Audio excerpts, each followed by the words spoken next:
He had a great slideshow, and so I've used that and then tweaked it. But I've got some really cool info I hope you'll enjoy.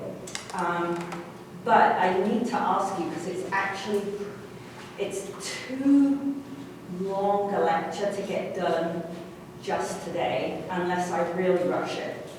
And so I wanted to ask, would you prefer that I rush it, or would you prefer, since I haven't had a chance to look at the discussion board, but I don't think we have a plan for an activity on Friday, so I could finish off whatever I don't get done today, Friday morning, with you.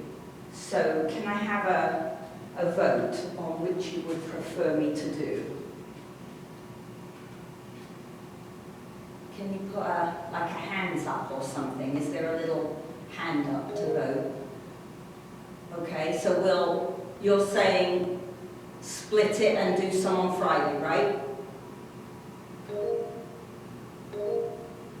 Okay.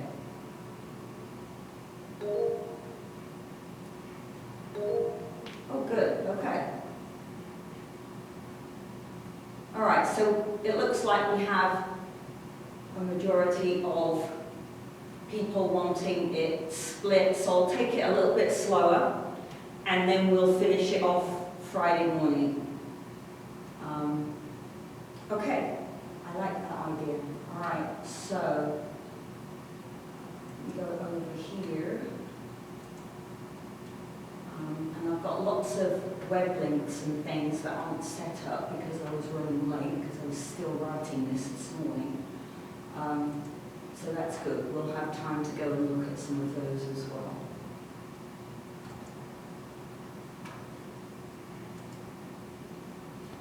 Okay. Here we go. All right.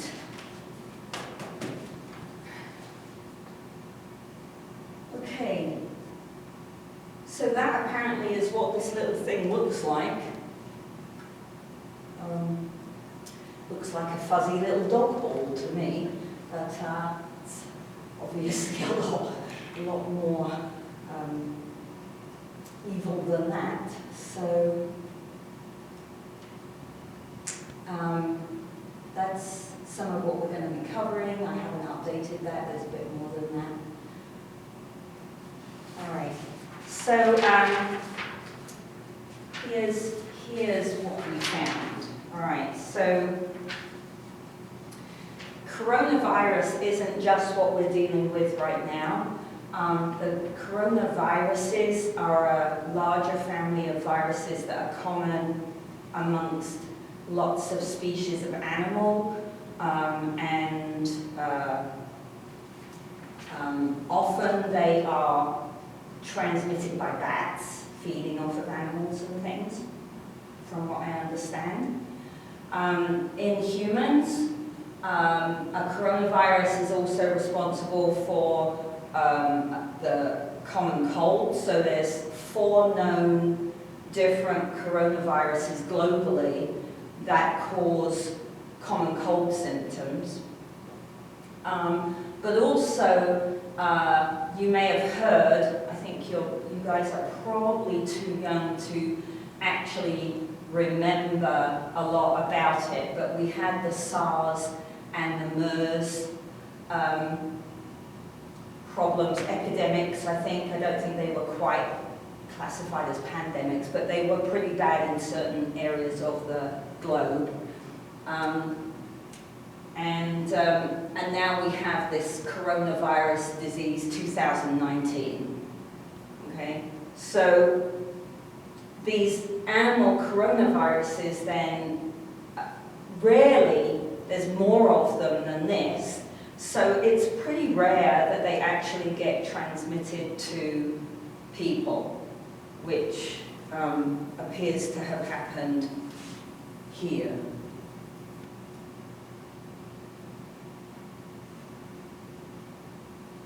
So it was first identified in a town in China, Wuhan, and it's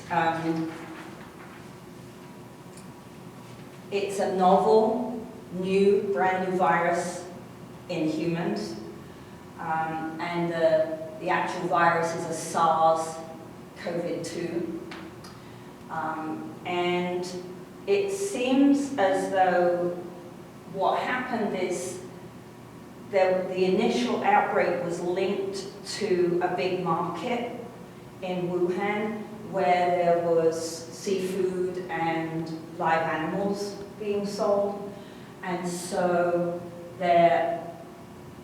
the supposition, we don't know for sure, but the likelihood is that it somehow got transmitted from either probably one of the live animals in the market to people. And there was likely a single emergence from an animal reservoir. So the animals had this virus and somehow it got transmitted to humans. But then what we found was that there were people developing symptoms who had not visited that market, and so that's when we realized that it wasn't just animal to human, it's now human to human transmission. Okay?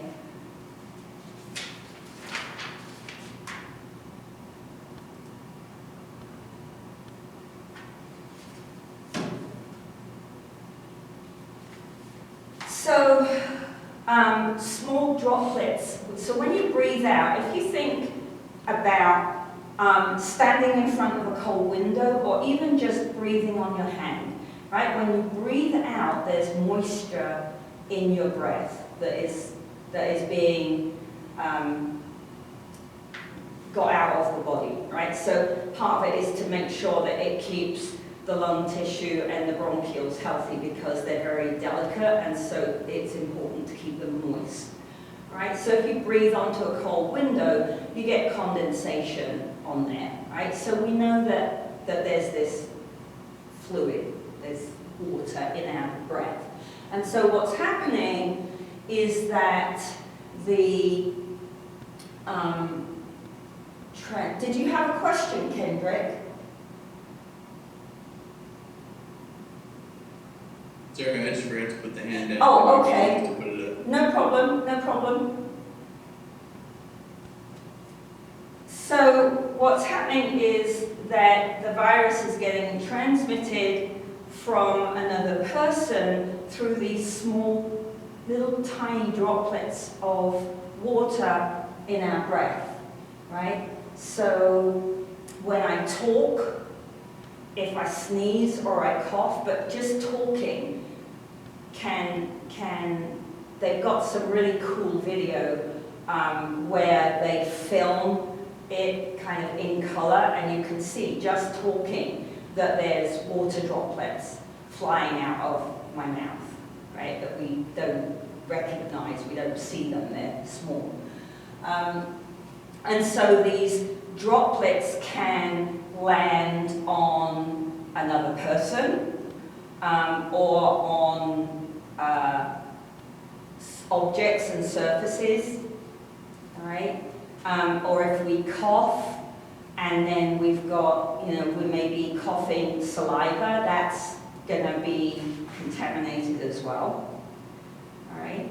So then if I'm standing close to that person or I touch a surface, and there's a lot of different information out there about how long it can survive on a surface and which types of surface. So I'm just going to generalize it and say surfaces, because that just makes it more important that we're really careful about washing our hands and things.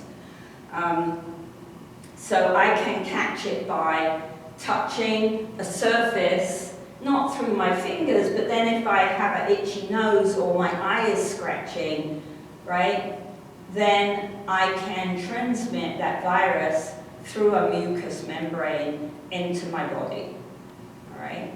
or I can get it directly because I'm standing too close to someone. Okay. So what's worrying with the recent data is that we've got a lot of people who are positive for the virus, but they're asymptomatic. So they're not showing any of the typical symptoms that we see with COVID-19. And so then they're able to spread this, they transmit it, because they don't know, right? Why would you go get tested? You know, unless you're in a job where you have to get tested regularly anyway, most of us are just staying home and we go get tested if we think we've been exposed, right? So if I start to show some symptoms, right? So people who only have mild symptoms or don't feel ill at all and are asymptomatic are still transmitting this virus, according to the scientists and the current research. Okay.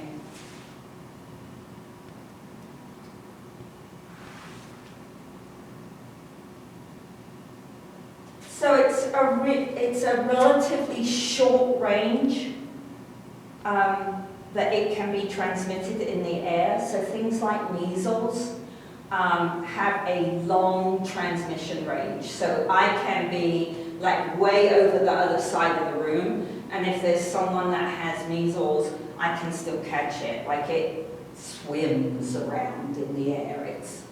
It's very virulent and stays around a long time.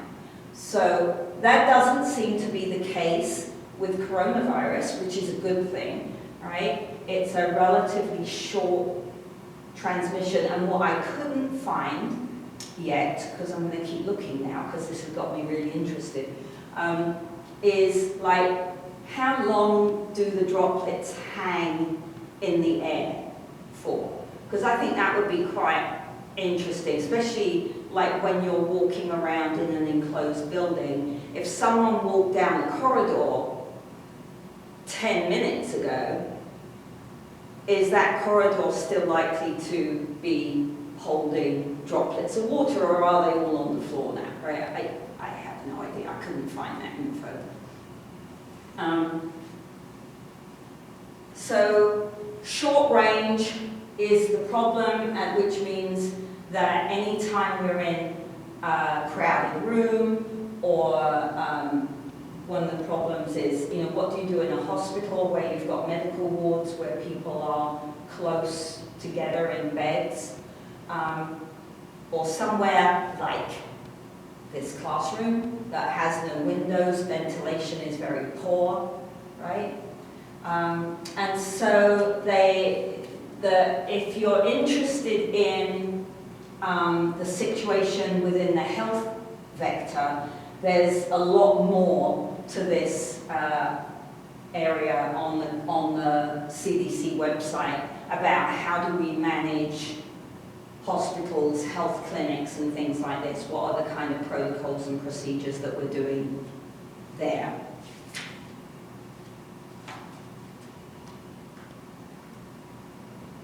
Oh, let's go back a minute. So I think that it's interesting to understand how viruses work. So hopefully you read this chapter on Monday and did your application questions. But if you've still got that to do, on page 474, there's a really interesting diagram about the chain of infection. All right? And then once the virus is in, it's quite fascinating because this one in particular attacks your RNA in the cell. So it kind of attacks your genetic RNA and tells the cell, puts its own RNA there, and that RNA then tells the cell to replicate more virus molecules, right? So it's kind of it's creating obviously a dreadful situation, but the actual chemical, biological mechanism is fascinating to look at, I think.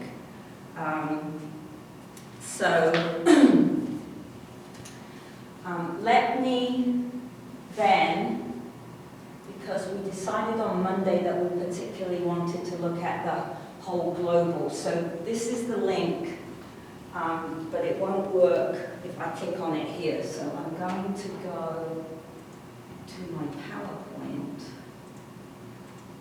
and pull that link up. Does anybody have any questions yet while I'm doing this?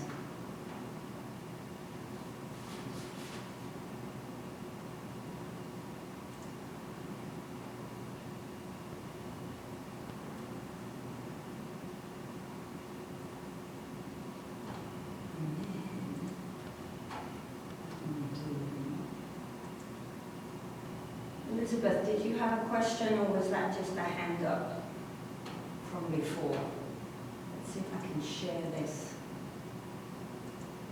website. I think mine's still just a hand up. Oh, it's just a hand up, okay. All right, let's see if this works. Did that come up for you guys? Yes, good. Okay. So this is the dashboard at the World Health Organization, and they have this global map so we can look pretty much anywhere at what is going on. And I think they update this every day and maybe more than once a day. But as of this morning, there's almost 51 million confirmed cases globally, and nearly 1,300,000, just under, deaths so far.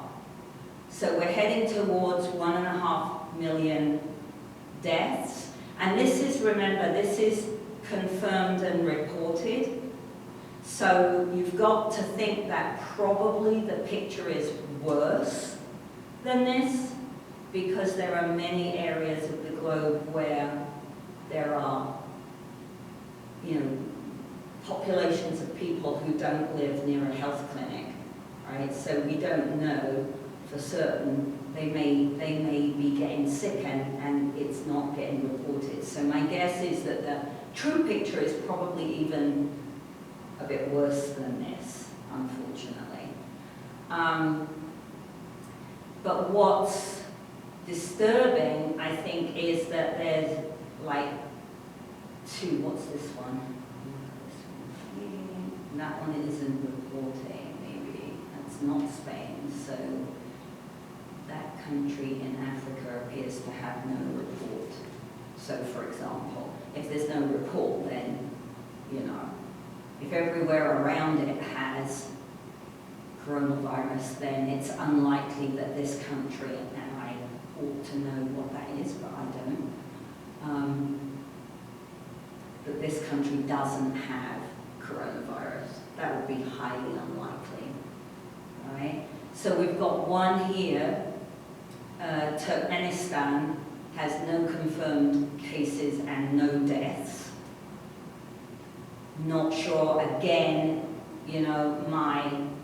my gut feeling is that this country is surrounded by countries that are all reporting cases. Unless they've completely closed down their borders, it's highly unlikely that there's no cases there. Up in the very cold area of the world, we have a couple of islands up here that have no confirmed cases and no deaths. Now that to me is more realistic, because I don't even know if there's a lot of people that live on those islands, and they probably don't travel a lot, right? So that could be true. And that's it, right? right? I mean, that's it. That's really the only possible place that doesn't have corona, right? If we go over here, these islands belong to Russia. There's confirmed cases over there. New Zealand's done well because they're an island and they closed down, right?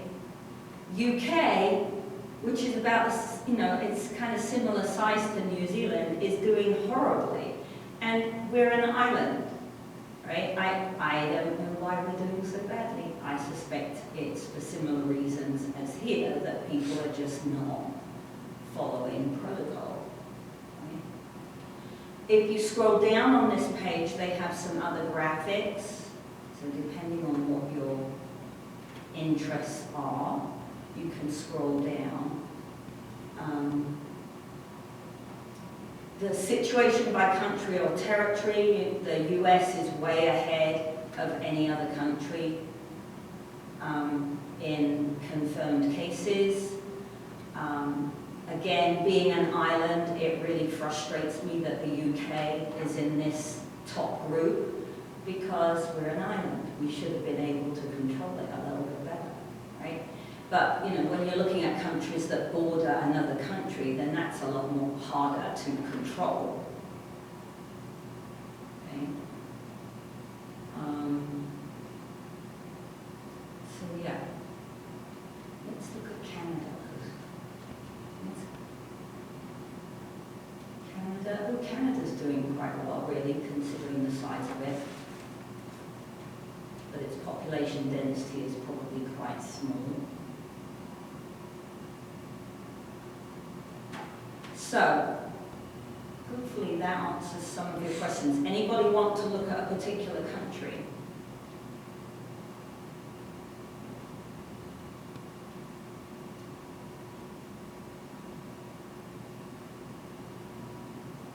And over here you've got the option to change it from like cases to deaths and play around. So there's a lot of information here if you want to stay up to date with what's going on at a valid source. I mean, there's a lot of media grumbling about the WHO. My dad grumbles about the WHO. But, it's a pretty reliable source. I would trust it. So, that's all I'm going to say about that. Really, I don't understand the arguments from people that are saying that the WHO is not trustworthy, right? If we can't trust the WHO, then we're really stuffed, is all I can say. Okay,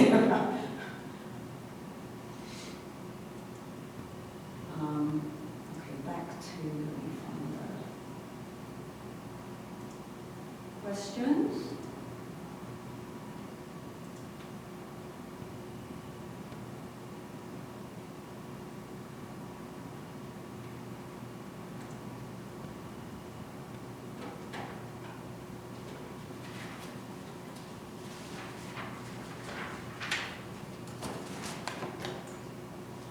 Questions? Okay. I'll keep going. All right. So something I wanted to talk about was this idea of viral load, because you probably have found it frustrating as well, but there doesn't seem to be consistency now between who is getting very, very sick and maybe even dying, and who is shrugging it off like it's no problem at all. I have, well, actually both my sisters in the UK have had COVID, but I'll talk about my immediate sister, not my half-sister. So my sister, as I've mentioned, I think before, has type 2 diabetes. She was a smoker for a long, long time. She still vapes. She's overweight. I would not classify her as obese, but she's pretty overweight.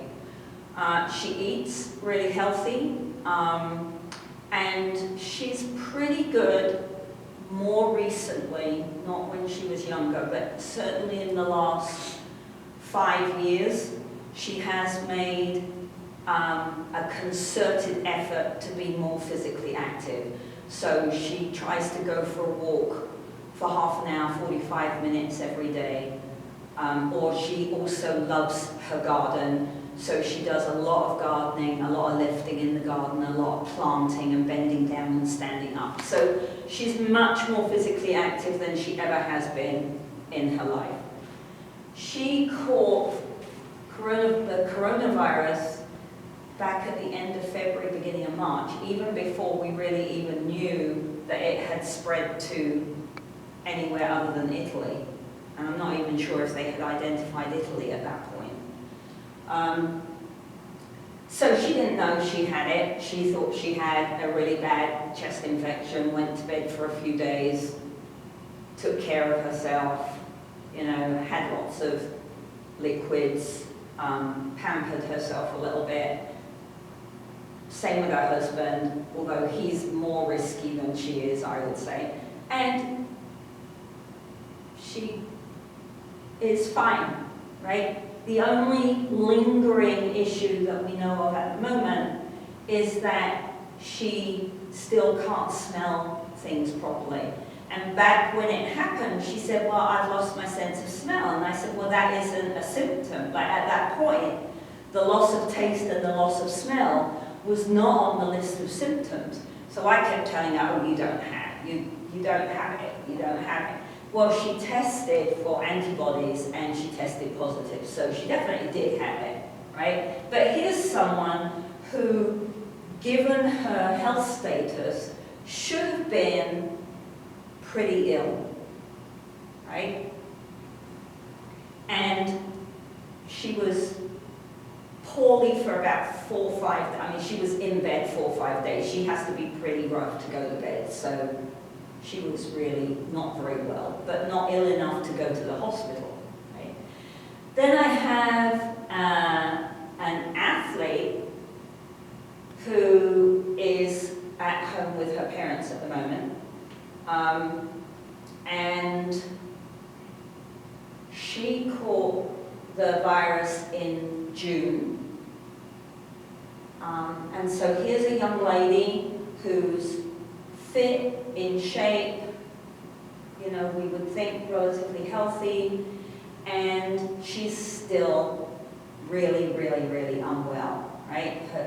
The COVID symptoms kind of dropped back, but now she has pneumonia, and she's still struggling with pneumonia, and we're July, August, September, October, for 4.5 months since she was ill. Right? So there doesn't seem to be any consistency in who is really getting very ill and who is managing to shrug it off. So this viral load idea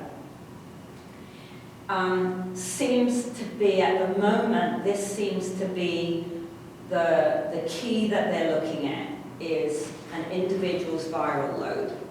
All right? So viral load is the amount of the virus that's in the body, and it can vary across different parts. The viral load in the lungs of someone who is exhibiting COVID-19 is higher than the viral load in the nose. So at that point, the virus is replicating faster in the lungs than it is in the nose. And the disease symptoms are going to get worse as the viral load gets higher And then eventually, once the virus is not replicating and the viral load starts to come down, then the symptoms begin to decrease and the patient starts to feel a bit better. So monitoring this idea of the viral load is providing information on how these infections are progressing in patients, right? So the infectious dose is a little bit different, right? The infectious dose, or the infectious load, is what you were initially exposed to.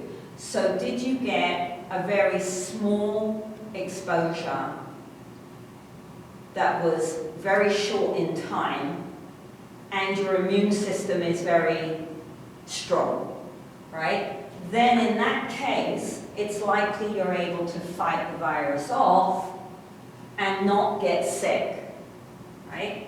But if you have continual repeated exposures that are small, then it could build up, right? So you could be working somewhere where where the virus is in the environment, or working with people that have it and aren't showing symptoms yet, and you could get just lots of little doses throughout the day, right, at your office or at work, right? And you could build up the amount of viral load, and then you get sick. Or you can get one big exposure because you're standing next to someone and they sneeze or cough right at you, right? And then you get so much of the virus in that initial exposure that your body can't fight it, that it's replicating faster than your body can fight it, right? So we don't know what the amount at the moment, like what's the line, what's the cutoff point for getting sick. We don't know that yet for COVID, right? Typically what they're finding is that people with larger viral loads are getting more sick.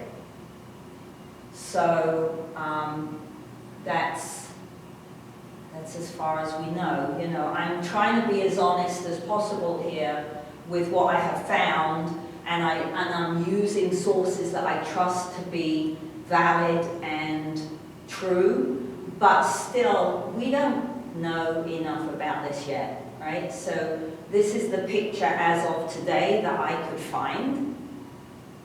Doesn't mean that we're not going to find out something that changes this information, okay? So, I've put a link here to an article that gives you a lot more information about this idea of viral load. But they're thinking, you know, maybe this is someone with a very strong immune system, and I would put my sister in that category, right? She's like an ox. I mean, she gets sick and she just shrugs it off and keeps going, you know. I don't get sick very much since I've been living in New Mexico, but when I lived in the UK, oh my God, I was sick all the time. So I think that it seems to be that people with very robust immune systems who are getting a relatively small viral load are managing to be asymptomatic or not be very ill, show minor symptoms, right? And it's people who have compromised immune systems for one reason or another, right? Whether that's genetic, whether it's because your parents were smokers and so your lungs are a little bit iffy, or whether it's you coming out of chemo, right? Or you've had surgery and so your immune system is down, right? For whatever reason, that these people then, if the viral load, so if the virus replicates enough that their immune system can't stay on top of it, they're the ones that are getting really unwell. That's what I'm taking away from what I've researched. So, I could be wrong, but that's how I'm understanding it right now.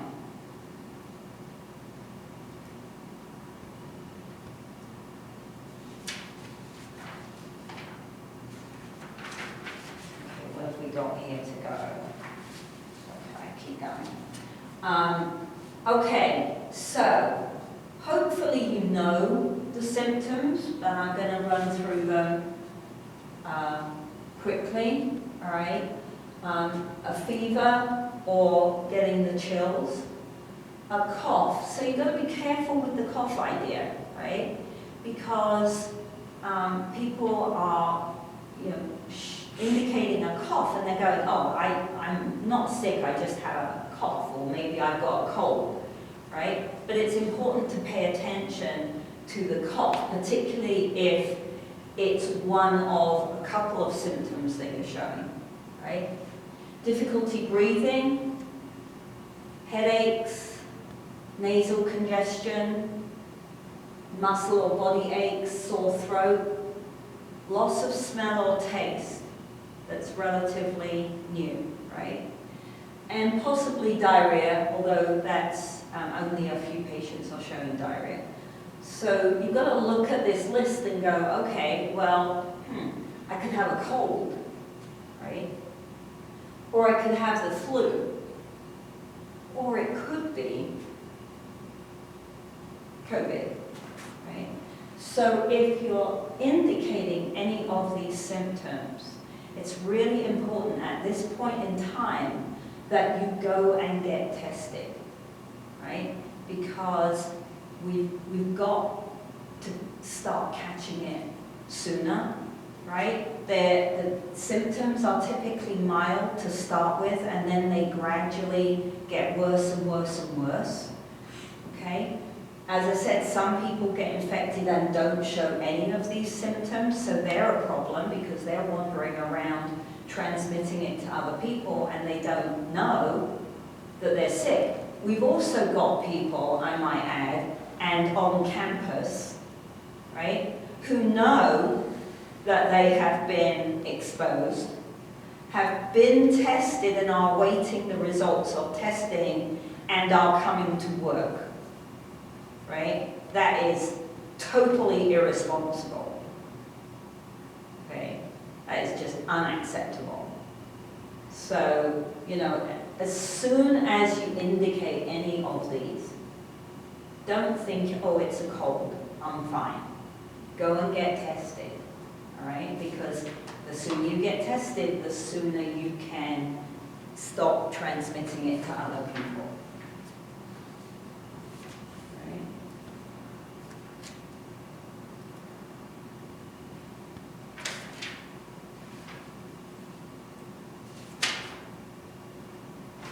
Okay, so people who are at higher risk, so a lot of people who develop symptoms and get poorly with COVID have a lot of chest problems. So people who are asthmatic or people with a history of bronchitis, right? The older you are, it appears that the risk of not catching it, but of the symptoms becoming severe and you being very unwell, gets higher the older you are. Anyone of any age with any underlying medical condition, so obesity, type 2 diabetes, cardiovascular diseases, right, are at more risk of developing severe symptoms, having to be in the hospital, than people that don't show those underlying conditions and health risks, right? The more data we have, right, the more people that get tested, the more information we get, the more we're going to understand what may be other risk factors, right? So chronic lung disease, or prone to asthma, as I said, serious heart conditions, because now we're finding that not only is it making you really ill at the time, but some of the long-term effects are becoming quite scary. Not just things like my student that has pneumonia, but they're now seeing that there's possible heart damage in individuals that have been really, really unwell with this, right? People who are immunocompromised, so as I said before, someone who's going through any sort of cancer treatment, obesity, renal disease, right? Any underlying medical conditions put people at more risk, we think, right? Okay. So, last slide. What can I do every day? Right? And here's the kicker. Southeastern New Mexico is now a hotspot for coronavirus because we are not following the rules, right? For whatever reason. A lot of it is just silly. I don't have to wear a mask, right? Well, I'm wearing a mask to keep you safe. I think you should wear a mask to keep me safe, right? Try to not touch your eyes, your nose, and your mouth. It's really hard. As soon as you start thinking about it, your eyes start itching, right? Or your nose starts itching. Or you like want to wipe. It's unbelievably difficult. I've been trying to pay attention to it over the last few months just for myself, right? And as soon as I think about it, things start itching, right? Avoid close contact, obviously, with someone who's sick. But remember that people without symptoms can still be sick and spread the virus. So it's important to know who's had contact, right? And then don't go near the person that's had contact, whether they're sick or not. Stay away from them, right? Stay home if you're sick. Stay home if you think you've been exposed until you know whether you're sick, right? The incubation period, the range is pretty high at the moment. So what we know at the moment is that incubation is anywhere from 2 days to 14 days. That's why quarantine is 14 days, right? Because they're still seeing people starting to exhibit symptoms on day 12 when they were fine the week before, right? So that's why we have such a long quarantine. Cover up your coughs and sneezes. If you use a tissue, make sure you throw it away. Don't stuff it in your pocket, right? Don't throw it on the floor. Find a bin and put it in a bin, right? Or use your elbow, okay? Use a face covering and physically distance. Now, the physically distance info is fluctuating at the moment, all right? So it's been 6 feet for a long time, 2 meters. The WHO have just released information saying 3 feet, 1 meter is enough. We don't have any data on that yet though. So I'm staying with the 6 feet, right? I'm not taking a risk. Okay, 6 feet away and a mask.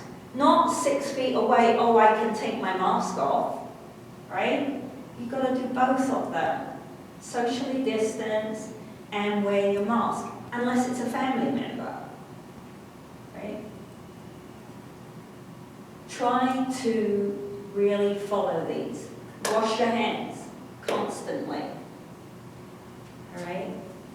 Lots of time, wash your hands for at least 40 seconds, right? Get into those fingers, get in between your fingers, get to your edge of your nails, do a thorough job of washing your hands. Okay? All right, so let's stop there, because it's time to stop. And I will do a little bit more. I've only got like not even 5 more slides. So maybe just like 20 minutes or something on Friday morning, just to finish off. Okay? And if there's something specific you would like to know that I haven't mentioned, if you drop me an email, I'll do my best to research it and add it in on Friday. Okay? Questions?